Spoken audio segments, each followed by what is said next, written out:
Hello, Kumar. This is Ben Chen Weian. My student number is SO441043. The title of the speech is Tristan Harris: How the Handful of Tech Companies Control Billions of Minds Every Day.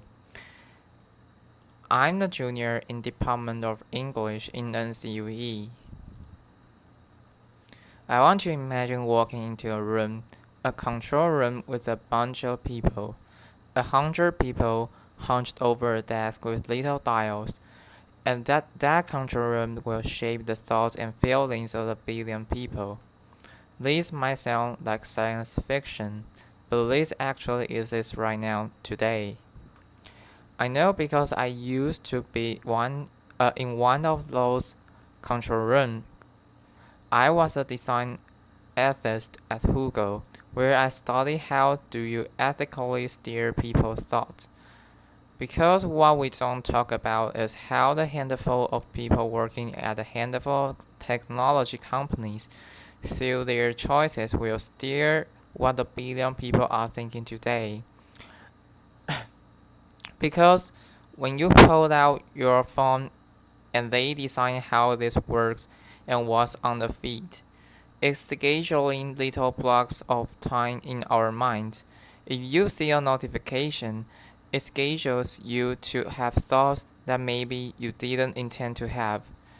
If you swipe over that notification, it schedules you into spending a little bit of time getting sucked into something that maybe you didn't intend to get sucked into. When we talk about technology, we tend to talk about it as this blue sky opportunity. It could go any direction.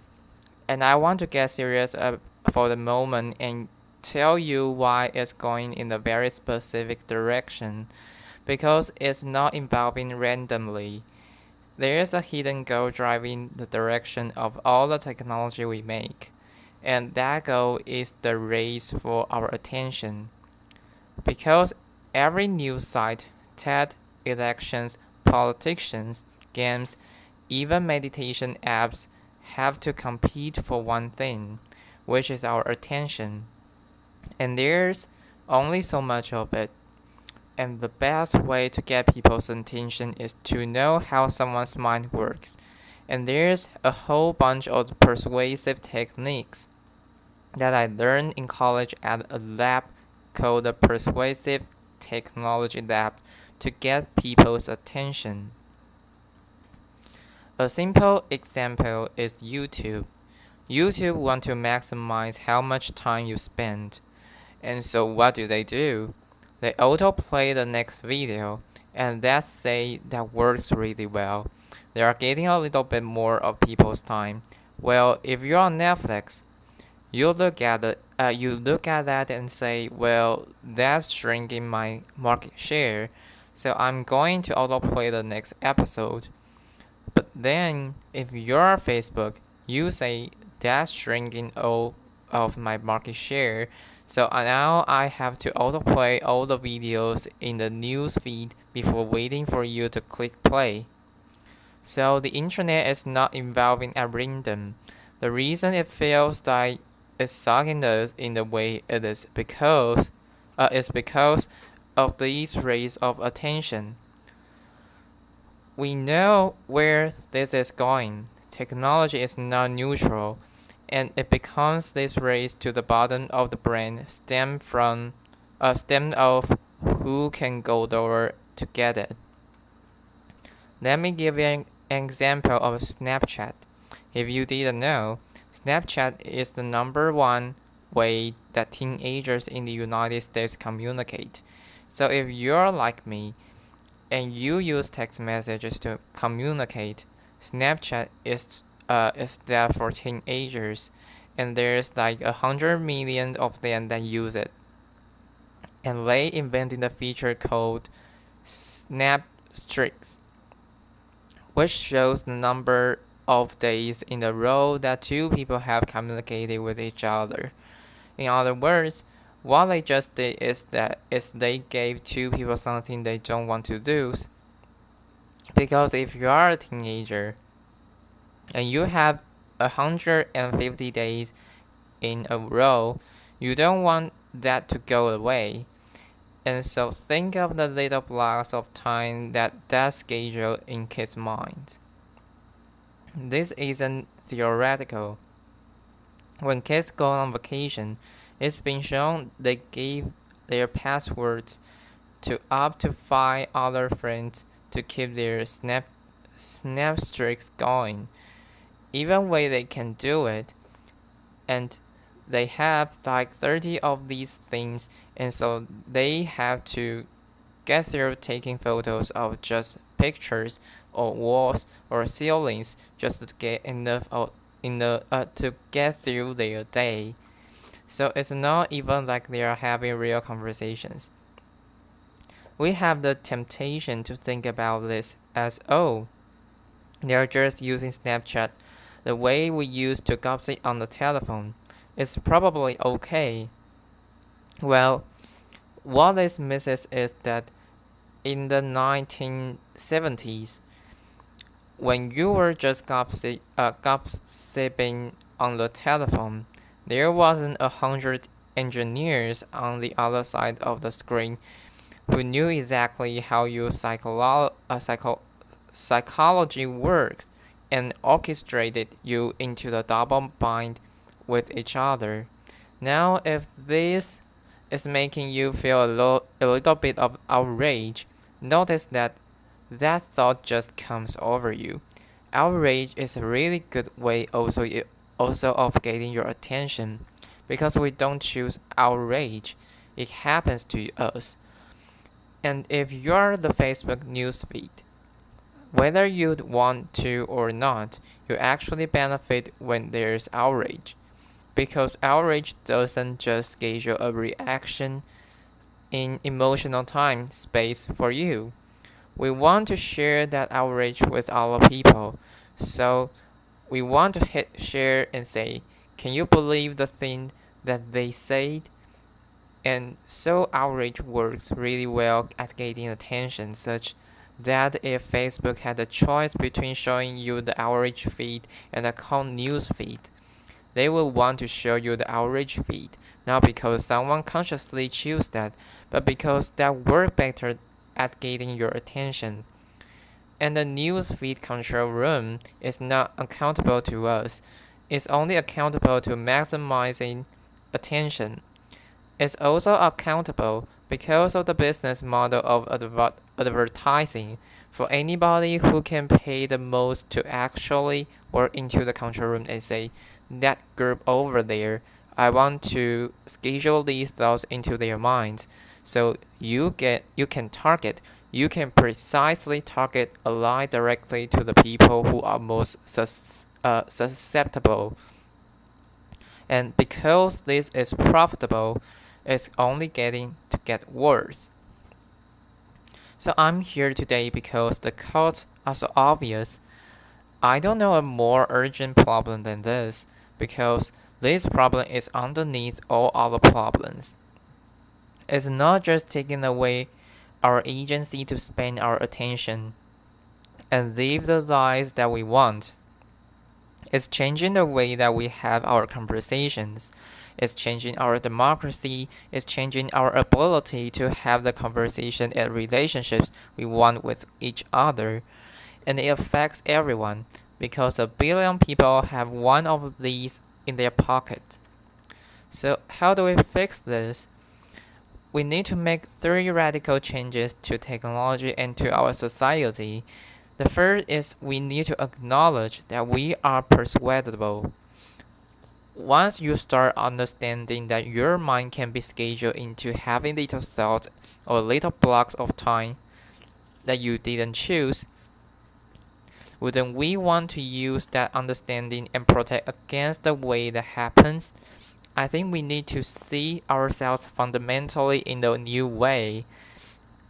It's almost like a new period of human history, like the Enlightenment, but almost a kind of self-aware enlightenment that we can be persuaded. And there might be something we want to protect. The second is we need new models and accountability systems so that the world gets better and more persuasive over time, because it's only getting to get more persuasive that the people in those control rooms are accountable and transparent to what we want. The only form of ethical persuasion that exists is when the goals of the persuader are aligned with the goals of the persuadee. And that involves questioning big things like the business model of advertising. Lastly, we need a design reanalysis, because once you have this new a view of human nature, you that you can steer the timelines of 1 billion people. Just imagine. There's people who have some desire about what they want to do and what they want to be thinking and what they want to be feeling and how they want to be informed. And we're all just tucked into these other directions. And you had 1 billion people just tucked into all these different directions. Well, imagine an entire design reanalysis sense that try to orchestrate the exact and most empowering time well spent way for those timelines to happen. And that would involve two things. One would be protecting against the timelines that we don't want to be experiencing, the thoughts that we wouldn't want to be happening, so that when that thing happens, not having the thing that sends us away. And the second would be empowering us to live out the timeline that we want. So let me give you a concrete example. Today, let's say your friend cancels dinner on you and you are feeling a little bit lonely. And so what do you do in that moment? You open up Facebook, and in that moment, the designers in the control room want to schedule exactly one thing, which is maximize how much time you spend on the screen. Now, instead, imagine if those designers create a different timeline that was the easiest way, using all of their data to actually help you get out with people that you care about. Just think, alleviating all loneliness in society. If that was a time that Facebook wanted to make possible for people, or imagine a different conversation. Let's say you wanted to post something super controversial on Facebook, which is a really important thing to be able to do, to talk about controversial topics. And right now, when there's a big comment box, it's almost asking you what key do you want to type. In other words, it's scheduling a little timeline of things you are going to continue to do on the screen.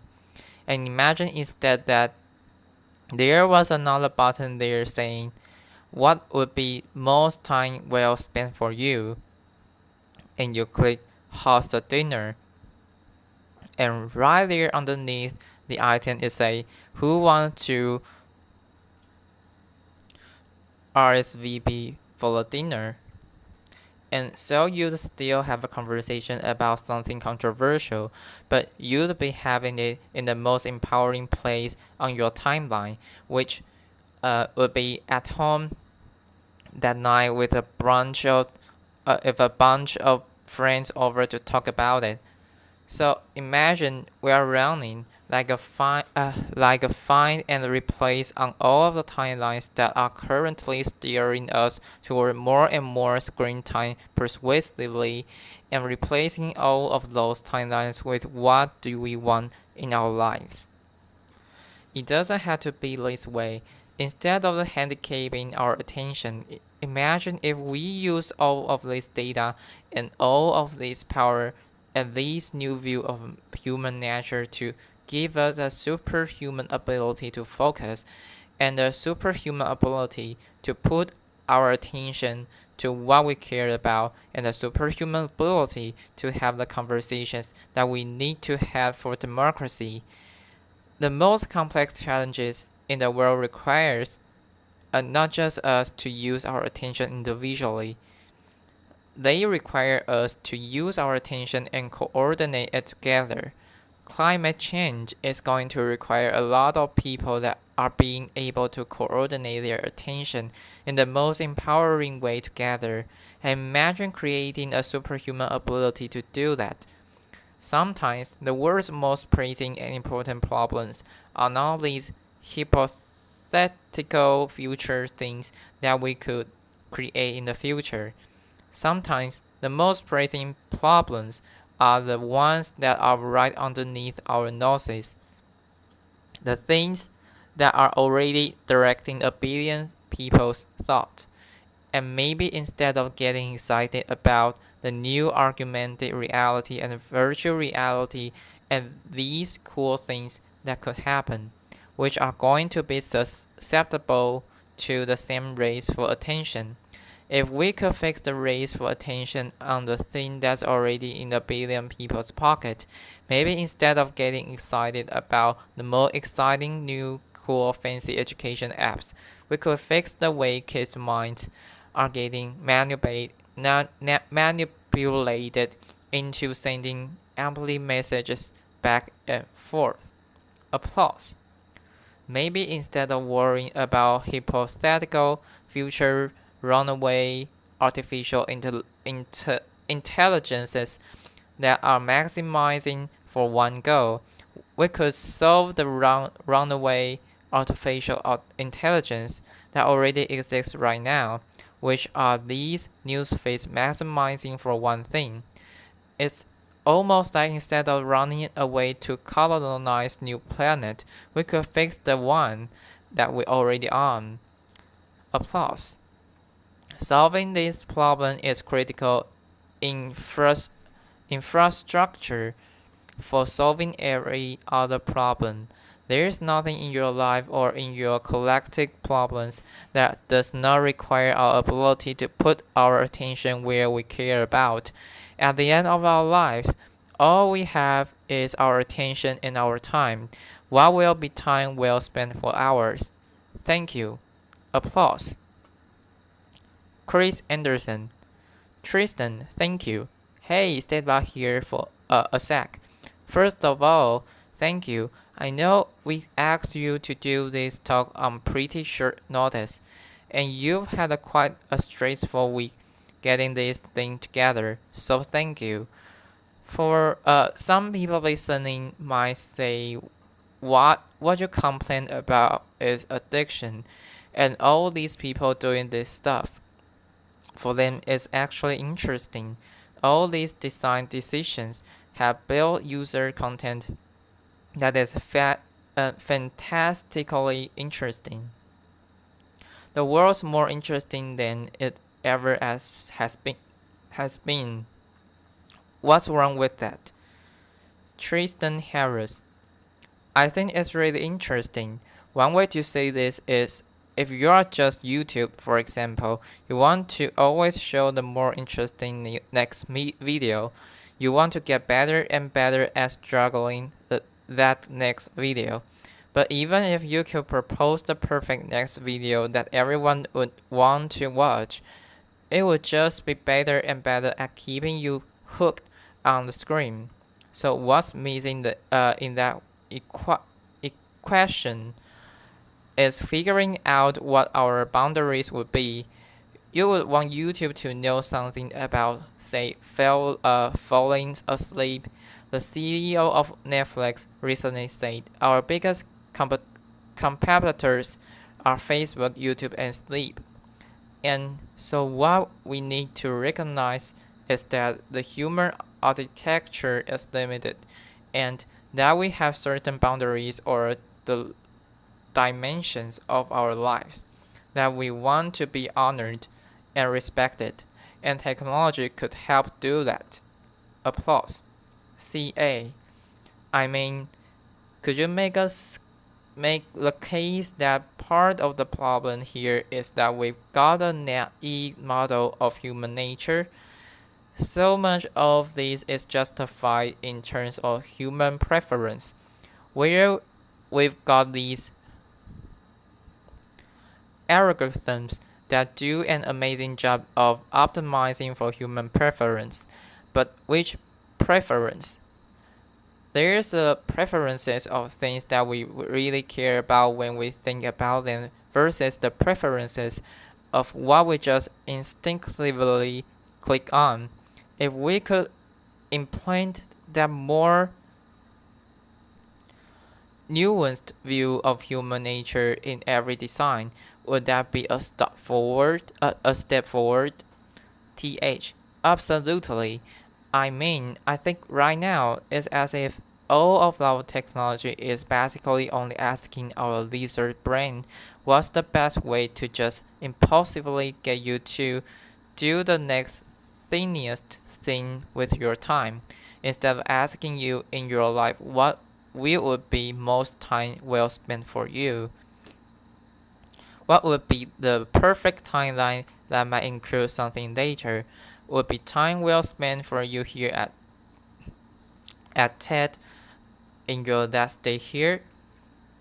CA. So if Facebook and Google and everyone said to us first up, hey, would you like us to optimize for your reflective brain or your laser brain? You choose. TH. Right. That would be one way, yes. CA. You said persuadability. That's an interesting word to me because to me, there's two different types of persuadability. There's the persuadability that we're trying right now of reason and thinking and making an argument, but I think you're almost talking about a different kind, a more visceral type of persuadability, of being persuaded without even knowing that you are thinking. TH. Exactly. The reason I care about this problem so much is I studied at a lab called Persuasive Technology Lab at Stanford, and that taught students how to recognize exactly these techniques. There's conferences and workshops that teach people all these covert ways of getting people's attention and orchestrating people's life. And it's because most people don't know that exists that this conversation is so important. CA. Tristan, you and I, we both know so many people from all these companies. There are actually many here in the room, and I don't know about you, but my experience of them is that there is no shortage of good intent. People want a better world. They really want it. And I don't think anything you are saying is that these are evil people. It's a system where there's these unintended consequences that have really got out of control. TH. Of this race for attention is a classic race to the bottom when you have get attention and it's so tense. The only way to get more is to go lower on the brain stem, to go lower into outrage, to go lower into emotion, to go lower into the laser brain. CA. Well, thank you so much for helping us all get a little bit wiser about this. Tristan Harris. Thank you. TH. Thank you very much. Applause.